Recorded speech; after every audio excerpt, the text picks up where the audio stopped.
Okay, welcome back everybody. We are back to doing this live, Tanakh Yomi. We're up to Shoftim, Prakim Yud Zayin, Yud Chet, 17 and 18. I hope you guys are up to us, you're keeping up. We just finished the stories of Shimshon, and there's a very important ha'ara note that the Mefarshim say on this particular, starting from here, basically the rest of Sefer Shoftim. Rashi says that even though these two parshiot, which is basically what we're about to read, 2-3 prakim of Micha, and then the story of Pilegesh Begiva, even though they're written at the end of the book, they actually chronologically happened at the very beginning.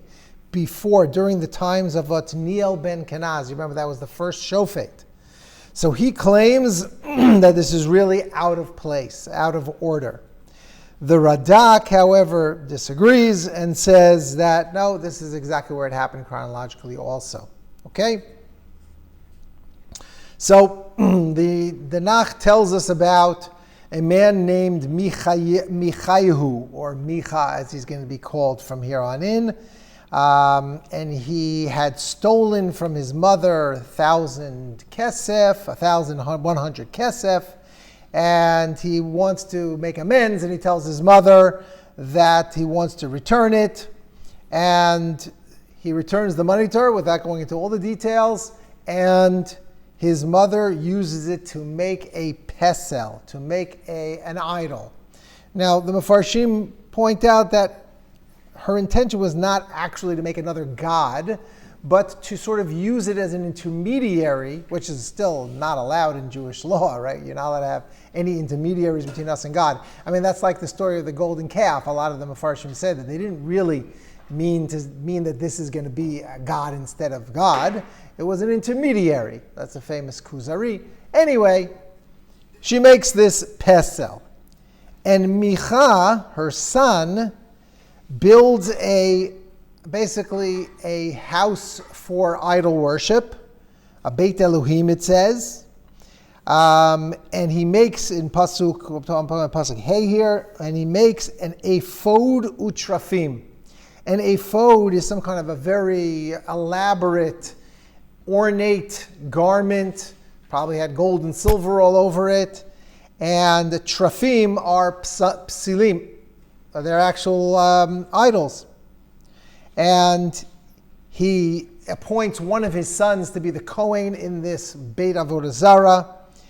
And unfortunately, as it says in Pasuk Vav, and this is a recurring theme in the rest of the Sefer, I mean, it really is true about the whole first part of the Sefer. Bayamim haim ein melech b'Yisrael. This is during the time where there was no kings. Ish hayashar beinav yaseh. It was basically chaos. It was whatever you want goes. Everybody did whatever they wanted. There was no central authority. Even these Shoftim, they were limited in their power. It was not like a king. And therefore, that explains the whole story here, because he did whatever he wanted. It was like, everyone was taking matters into their own hands. So, as we said, he appointed one of his sons as the Kohen, but he's not a Kohen, and therefore it doesn't look so good. So what happened was, in starting pasuk Zayin, there was a Nar Levi, a young Levite, right, from Beit Lechem Yehuda. It says he was from Mishpachet Yehuda, which therefore, of course, brings up a problem. How could it be a Levi if he's from the house of Yehuda? So the Mefarshim grapple with this problem. Some say that his mother was from Yehuda, but his father was from Levi, and therefore he was officially a Levi. But Rashi quotes from Chazal that says that actually he was not actually a Levi, but I'll read what Rashi says. Lefisha sama semenashe shabam Yehuda Kra'o mi mishpachat Yehuda v'hu be'emet Levi ben Gershon. Okay, he was really a Levi, but he did an act like a ben Yehuda. That's why it calls him Yehuda. But you see, there's a problem here that it's calling him a Levi and also calling him from Shevet Yehuda. But it's clear from the continuation of the story that he was actually a Levi. So he comes and he's traveling. He's sort of like doing a tiyul. He says it explicitly. It says, "Vayelech ha'ish me'ir b'beit lechem Yudah." He went from his hometown, lagur ba'asher yimtza, to go live wherever he finds. Like sort of like he was on a journey. He was searching for something. He was searching for himself, and he went out to find somewhere else to live. And he comes to Har Ephraim, which is where the house, this idol worship house of Micha was. And Micha says to him, "Where are you coming from? What's your story?" And the Levi tells him exactly what he's doing, that he's just searching for a place to live. And Micha says to him, "You know what? Why don't you become my Kohen, the priest, so to say, in my idol worship house? And I will give you money." He gives him a specific amount he's going to give him, and food and clothing and everything, if you just do this for me. And the Levi agrees, and he becomes the priest in Micha's Beit Avodah Zarah. And then look at the last pasuk of the parak, Vayomer Micha, excuse me, Ata yadati ki etiv Hashem li, that God's going to do good for me. Why? Ki haya li halevi lekohen. As this explains what was wrong with his son being the Kohen. It's because his son wasn't a Levi, wasn't in the family of the Kohanim. This at least, now he at least has a Levi to act as a Kohen. Yes? Why does it say in Le'ah, let him be a father to you? Right. Father here means really like a teacher, like a mentor. Right? But isn't that less than surprising considering like the rest of it continues to say like it was his Kohen? It's like the mentorship seems to be flipped, that the person hiring would have been the mentor. No. He says, I want you, since you're a Levi, I want you to be the mentor. I want you to teach me how to serve God properly. Okay, so that's Perek Yud Zayin. Perek Yud Chet. Again, I told you it's a recurring theme. Look at Pasuk Aleph. Bayamim haim ein melech b'Yisrael. There's no king, and everyone did kayashar be'inav. So what happened? And we'll see how this connects to Micha in a minute. Okay? Bnei Dan, the people of the tribe of Dan, are looking for a place to live. If you remember, way back in Yoshua we saw this, that Bnei Dan had a hard time conquering their own territory that was given to them. Either because the Goyim there were too strong for them, or whatever reason it was, they were having a hard time. So therefore they were looking for a place to live. So they sent out 5 spies to go and spy out the land and find a good place for them to live, to conquer and to live. So they come, in their travels, they come upon Micha's Beit Avodah Zarah, right, his house. And they happen to have recognized and known this Levi who became the Kohen, right? And they ask him, "What are you doing here? What's this all about?" And he explains that he was appointed as the Kohen of this house of worship. Yeah? Why were they spying out the land? Is it like not conquered yet? Not all of it. We saw that a few times already in Yoshua and in Shoftim, that Hashem purposely left certain parts of the land unconquered to test the Jewish people. Remember that? Yeah. Why? I don't understand. If I don't understand how it doesn't really make sense to me. That's happened to all to knock on the Jews. Like, oh yeah, we'll make an intermediary, we'll make idol worship. It seems pretty obvious that God is pretty active, and so is there a reason? I think now already it's during a time where God is less active outright miracles. There's no outright miracles. It's true. They crossed over the Yarden and we saw a lot of miracles in Yoshua, but this is already a while later. Yeah. And, it's less so. So they fall into Avodah Zarah. I think it's an important point to just to speak about this for a second. We read these stories in Tanakh and we say, what was wrong with them? Didn't they see God's great hand, or more so, why would they think that some kind of a man-made idol would be able to help them? It's so foreign to us. And the reason is, Chazal tell us that we don't have this Yetzer Hara anymore. It was the strongest Yetzer Hara possible, stronger than any Yetzer Hara you know, to serve other gods. Why? We can't explain it. We just don't have that same nature. There was this whole story in Gemara and Sanhedrin, how the Anshe Knesset HaGadolah prayed to God to get rid of that Avodah Zarah, and to get rid of that Yetzer Hara for Avodah Zarah, and Hashem acquiesced. And therefore we don't have it anymore. And therefore it's hard for us to read these and say, what was wrong with them? That's number one. Chazal also tell us that really they knew that these Avodah Zarahs were meaningless. It's just they were looking for an excuse to be matir arayot. Their real desire was to basically sleep with whoever they wanted. But they knew that with God, God wouldn't allow that. So therefore they said, okay, so we'll just get another God who will allow us to do whatever we want, right? So, either way you look at it, they had ulterior motives. They gave it into their Yetzer Hara for Avodah Zarah, and it was a very strong Yetzer Hara. So these 5 spies, as I said, recognize this Levi, and they ask him what he's doing there, etc. And they ask him, why don't you ask God, right, your God, why don't you ask him if we're going to be successful on our journey, on our, finding a place and conquering a city in order for us to live in? And the Meraglim come to a place called Laish, and they see there they see that this place Laish is going to be very easy to conquer. Basically, the people are not, the people who live there, the Canaanites or whoever it is that live there, are dwelling levetach, it says, which means they have no worries. They're not afraid of any enemies coming, and anybody who would help them is far away, and they're not. B'kitzur, these 5 Meraglim say this is the place to attack. They have no defenses. They are not. They're not expecting anybody to come and attack them, and therefore this is the easiest prey. Yeah, you want a question? If we're asking what does it say Lashon Hashem? Elohim means God with a small g, right?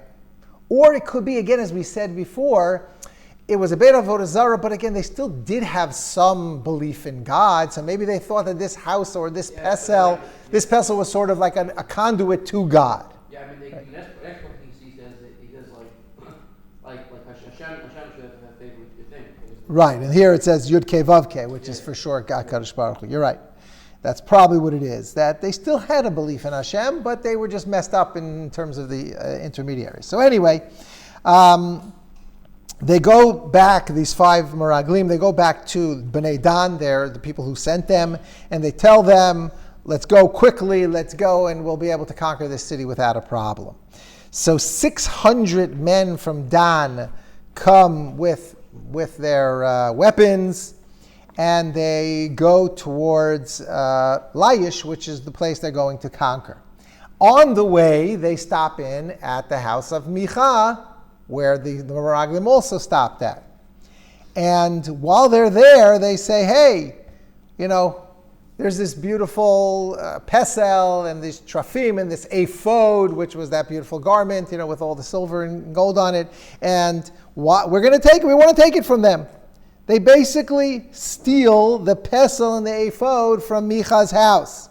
And it describes how exactly they did it. The 600 men go and sort of, distract the Levi, and then the 5 Meraglim go and they take all the stuff.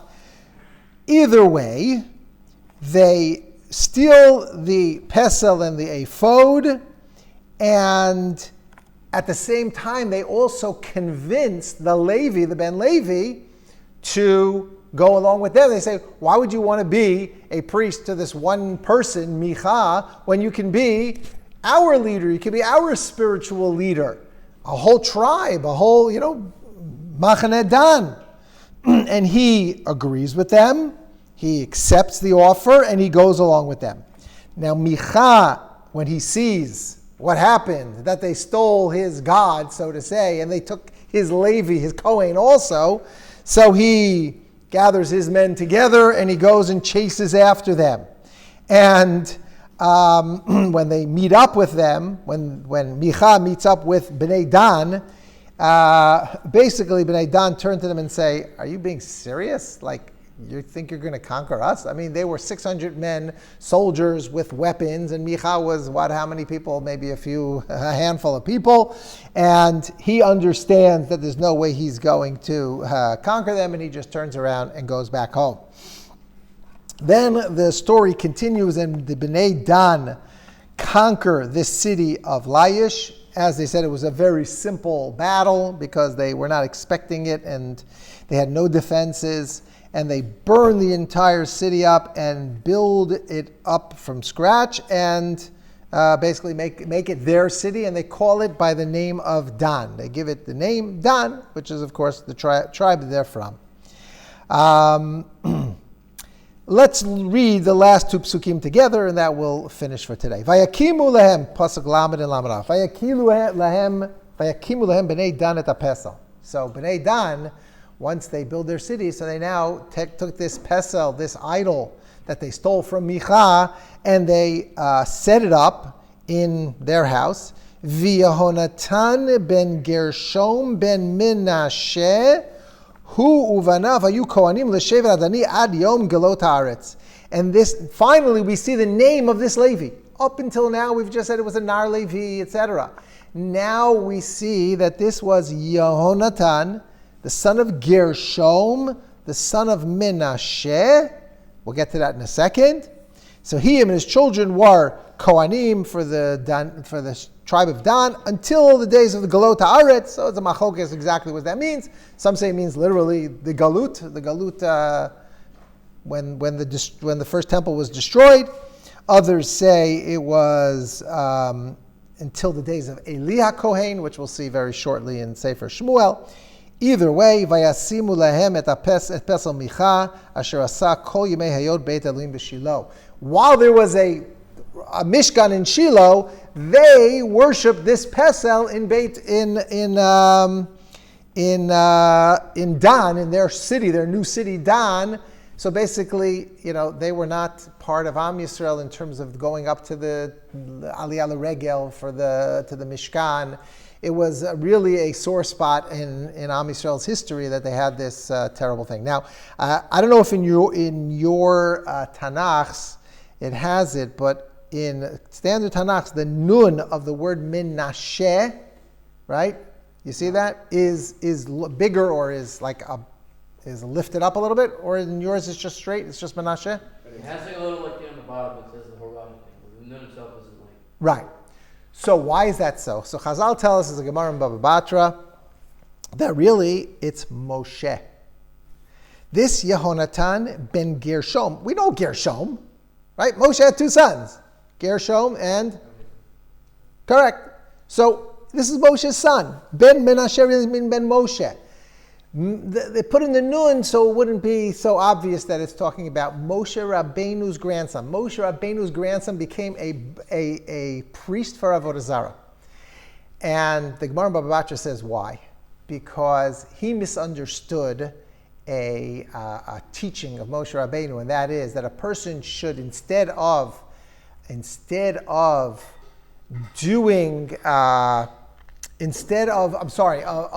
himself on the tzibor, basically asking for handouts, a person should do even avodah zarah. Should even do avodah zarah rather than rely on other people giving them handouts. So this Ben Levi thought, this Yehonatan thought, okay, I'm not making a living. I'm having a hard time with parnasa. So simply, I'll become this priest for avodah zarah. I'll make money that way. Great. That's what my grandfather taught me. But the Gemara says he made a big mistake. Avodah zarah here doesn't mean avodah zarah, literally idol worship. Of course, you can't do anything. Avodah zarah is yehareg val yavor. You'd rather give your life up than do avodah zarah. So what did it mean? Avodah zarah means foreign work. It means if you have a certain profession, you like working in, whatever, computers, right? And now there's 0 jobs in computers. There's no way to make a living. So, okay, become a garbage collector. Do some avodah that's zara, that's foreign to you. That's what Moshe Rabbeinu meant. But anyway, either way, it's a very sad thing that Moshe Rabbeinu's own grandson, was this terrible Levi who became a priest for Avodah Zarah. Yeah. Is it like is it one opinion in the Gemara, or is it they all agree that it was Moshe's grandson? I don't remember. I don't remember if that's only one opinion. It is definitely a Gemara. If there's another opinion, I don't know.